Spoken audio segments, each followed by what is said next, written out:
பாலையில் பாதையும் பாழ்விழி ஓடையும் தோன்றிடும் அவர் கையால். வான்படை ஆண்டவர் வாய்மொழியால் வரும் மேன்மையை அவர் சொல்வார். பாலையில் பாதையும் பாழ்விழி ஓடையும் தோன்றிடும் அவர் கையால். வான்படை ஆண்டவர் வாய்மொழியால் வரும் மேன்மையை அவர் சொல்வார்.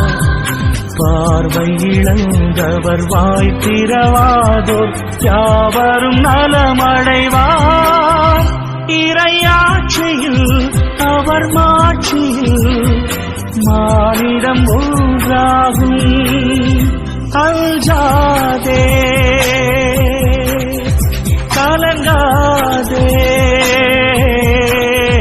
கடல் கடந்து சென்றாலும் நடுவே நடந்தாலும் புயல் சூழ்ந்து எழுந்திடும் காரிருளை நீ கடந்திட நேர்ந்தாலும்